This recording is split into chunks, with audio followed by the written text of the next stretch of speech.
kali ini kita akan belajar mengenai materi kelas 12 mengenai metabolisme. Adik-adik pasti udah pernah denger dong sama kata metabolisme. Tapi apa sih Kak metabolisme itu? Jadi metabolisme adalah segala reaksi kimia yang terjadi dalam tubuh makhluk hidup, baik makhluk hidup yang bersel tunggal ataupun makhluk hidup yang bersel kompleks, semuanya melakukan metabolisme. Metabolisme dibagi menjadi anabolisme dan katabolisme. Metabolisme dalam tubuh dibantu oleh suatu katalis yang disebut dengan enzim. Apa itu enzim? Enzim adalah suatu biokatalisator yang dihasilkan oleh organ hidup di dalam protoplasma. Enzim terdiri dari protein atau suatu senyawa yang berkaitan dengan protein. Komponen-komponen enzim. Yang pertama ada apoenzim. Apoenzim berupa protein dan biasanya bersifat labil terhadap perubahan suhu dan pH. Selanjutnya ialah gugus protestik.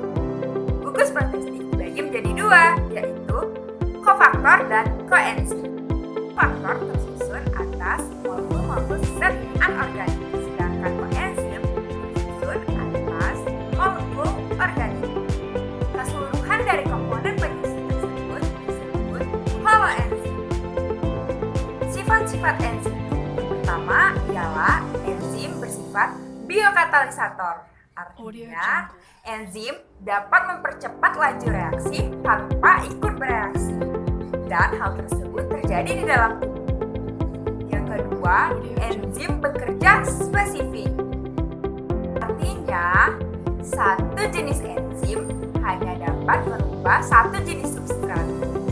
Contohnya ialah amilum yang diubah menjadi maltosa dengan bantuan enzim amilase. Selanjutnya, enzim bersifat reversibel. Artinya, enzim dapat bekerja secara dua arah atau bolak-balik. Enzim juga bersifat termolabil loh ternyata. Artinya, enzim tidak tahan terhadap suhu yang panas. Enzim juga bekerja efisien atau bekerja cepat karena enzim dapat menurunkan laju energi aktivasi. Faktor-faktor yang mempengaruhi kerja enzim. Yang pertama ada suhu. Suhu optimum agar enzim bekerja secara maksimal adalah pada suhu kurang lebih 37 derajat Celcius. Jika lebih tinggi, maka enzim akan denaturasi. Sedangkan jika kurang, maka enzim akan inaktif. Faktor selanjutnya ialah pH. Enzim mempunyai pH optimum, dapat berupa asam maupun basa. Pada umumnya, enzim yang bekerja pada manusia berkisar di antara pH 6 sampai 8. Misalnya pada enzim tripsin yang mendegradasi protein. Faktor lain yang dapat mempengaruhi kerja enzim ialah konsentrasi enzim.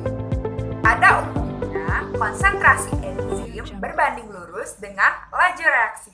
Penambahan konsentrasi enzim dapat meningkatkan laju reaksi.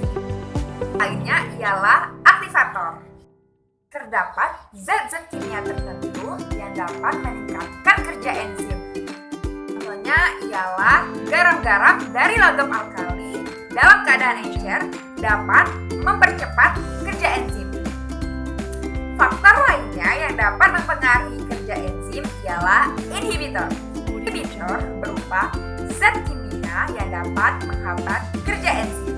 Contoh zat inhibitor ialah merkuri dan sianida. Cara kerja enzim. Ada dua teori yang menjelaskan mengenai cara kerja enzim. Teori lock and key. Teori ini ditemukan oleh ahli yang bernama Emil Fischer. Pada teori ini, enzim dianalogikan sebagai gembok, sedangkan substrat dianalogikan sebagai kunci. Sedangkan menurut teori induktif, sisi aktif enzim bersifat fleksibel, artinya dia dapat menyesuaikan bentuk substrat. tahu nggak sih kalau kerja enzim itu dapat dihambat oleh sesuatu yang disebut apa hayo? Ya, benar banget. Inhibitor. Dua jenis. Inhibitor kompetitif dan inhibitor non-kompetitif. Inhibitor kompetitif adalah zat penghambat yang mempunyai bentuk sama persis dengan substansi. Inhibitor non-kompetitif ialah dipicu oleh terikatnya zat penghambat pada sisi outside enzim. Halo, Assalamualaikum warahmatullahi wabarakatuh. Perkenalkan, nama kakak Cindy Pamora. Bisa adik-adik panggil Kak Cindy. Di sini Kak Cindy akan menjelaskan mengenai katabolisme. Katabolisme merupakan reaksi penguraian senyawa kompleks menjadi senyawa sederhana. Katabolisme berguna untuk menghasilkan energi adik-adik. Contoh proses katabolisme ini adalah respirasi. Nah, respirasi ini dibagi menjadi dua, yaitu respirasi aerob dan respirasi anaerob adik-adik. Respirasi aerob merupakan proses pembentukan energi yang membutuhkan oksigen. Nah, tahap pada proses respirasi aerob ini ada 4, yaitu pertama, glikolisis, yang kedua, dekarboksilasi oksidatif, yang ketiga, siklus Krebs, dan yang keempat, transfer elektron adik-adik. Sedangkan respirasi anaerob merupakan proses pembentukan energi yang tidak membutuhkan oksigen. Glikolisis terjadi di sitoplasma. Pada tahap ini terjadi perubahan ialah glukosa diubah menjadi 2 NADH dan 2 asam pirufat dan 2 ATP. 2 asam pirufat nantinya akan digunakan untuk masuk kepada tahap dekarboksilasi oksidatif. Tahap ini terjadi pada matriks mitokondria. Pada tahap ini terjadi proses perubahan asam pirufat menjadi 2 NADH, 2 asetil-CoA, dan 2 karbondioksida. Asetil-CoA nantinya akan digunakan untuk memasuki tahap ketiga, ialah siklus Krebs. Siklus Krebs terjadi di matriks mitokondria. 2 asetil-CoA diubah menjadi 6 NADH, 2 FADH2, 4 karbondioksida, dan 2 ATP. Transfer elektron. Pada tahap ini dibentuk 6 H2O, NADH2, dan FADH2. Pada tahap selanjutnya dioksidasi menjadi 2 ATP. Setiap 1 NADH diubah menjadi 3 ATP, sedangkan setiap 1 FADH diubah menjadi 2 ATP. Karena pada proses glikolisis, dekarboksilasi oksidatif dan siklus Krebs menghasilkan 10 NADH, maka 10 NADH tersebut kita kalikan 3.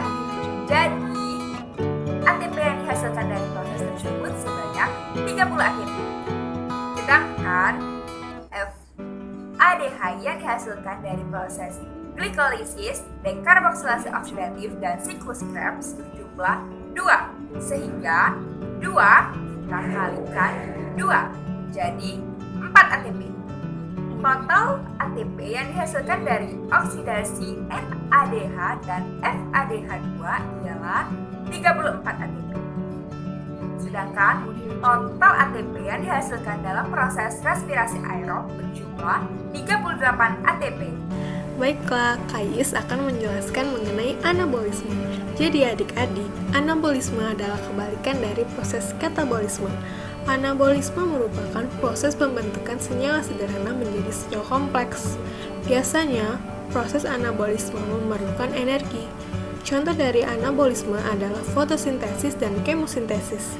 Fotosintesis merupakan proses penyusunan zat organik atau gula dari zat organik, yaitu H2O dan CO2 dengan bantuan energi cahaya matahari. Fotosintesis dibagi menjadi 2 reaksi, yaitu reaksi gelap dan reaksi terang. Perbedaan reaksi terang dan gelap berdasarkan tempat. Reaksi terang terjadi pada grana, sedangkan reaksi gelap terjadi pada stroma. Berdasarkan kebutuhan cahaya matahari, reaksi terang membutuhkan cahaya matahari, sedangkan reaksi gelap tidak membutuhkan cahaya matahari. Berdasarkan bahan yang dibutuhkan, reaksi terang membutuhkan klorofil, cahaya matahari, dan air. Sedangkan reaksi gelap membutuhkan ATP, NADPH2, dan karbon dioksida. Produk yang dihasilkan pada reaksi terang ialah ATP, oksigen, dan NADPH2. Sedangkan pada reaksi gelap menghasilkan glukosa. Sintesis merupakan proses pembentukan karbohidrat menggunakan energi kimia. Contohnya, proses ini ialah pada bakteri nitrifikasi yang memfiksasi nitrogen di atmosfer.